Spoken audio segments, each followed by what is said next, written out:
Hi, this is Steve from Mission Bell Communications, and this is another episode of Above the Fold. So I came across this website earlier today, and I hesitated whether I wanted to do an episode on this one because it seems like it may be a little bit of a flex, but this website that I'm going to be looking at right here is from, near as I can tell, 2013. However, it does, well, better to show. So here's the website right here. It is for an architect, and this is not just the above the fold section. This is the entire homepage. So it seems to be from a time when nobody could conceive of a monitor bigger than about 1,024 pixels.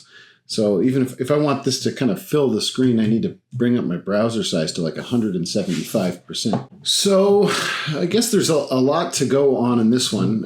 If we start in general, the size is strange. It's like 900 pixels wide, which was narrow for a long time. But the fact is that if you go wider than the content width, it doesn't center the content. That's very strange as well. Which is why I said it's sort of like they didn't conceive of a monitor being wider than that, rather than it just being designed for a monitor that's like 1,024 pixels wide. The site itself, it has been largely, not entirely, but largely neglected for about 10 years. So yeah, there's that. If we go to the header here, we can see the logo. Now the logo is not like a huge size, which is good. A lot of times people oversize their logos.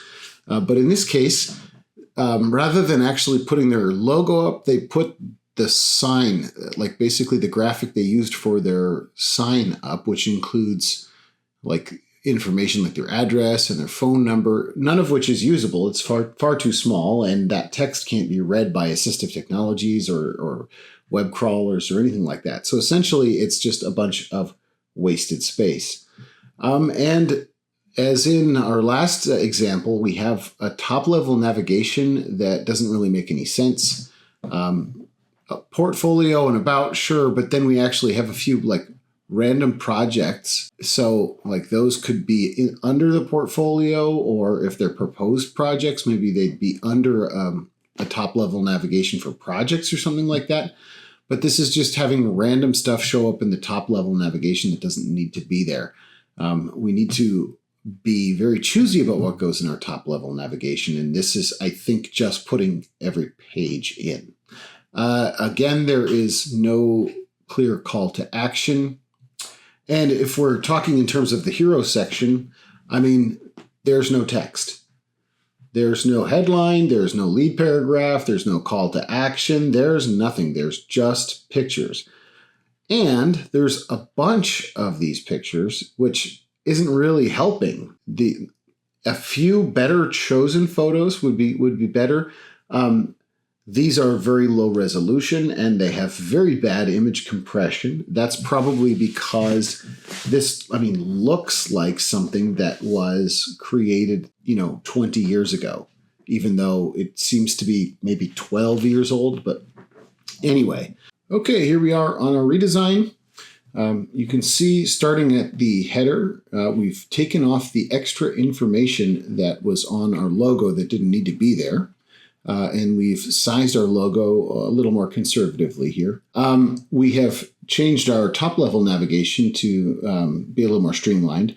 We have an about page, we have our portfolio page, we have a contact page, and then our call to action is going to be a request for proposal. As I mentioned before, there may be a call to put in a projects page, but as you can see, we have a much more streamlined navigation, and I think this will be a lot easier for people to find their way around.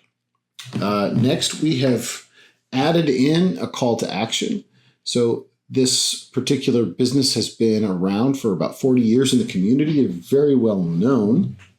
And so we just wanted to lean into that. So we said legacy-driven design for a community we call home.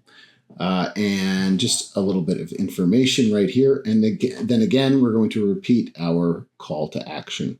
We've got one image here. I actually took one of the images that they had and I used some AI stuff to enhance it. Although if this were something that I were doing for a client, I would go out and take some new shots using a more modern camera because, these photos here are at least 10 years old. We can get some good quality images with high resolution and use modern image formats so that we don't really have to worry about having an enormous page load when we load this in the browser. Anyway, that's all I've got for this episode here. Again, if you like this kind of format, please subscribe. And if you want to see me do a particular website, you can leave a link in the comments. And thanks for watching.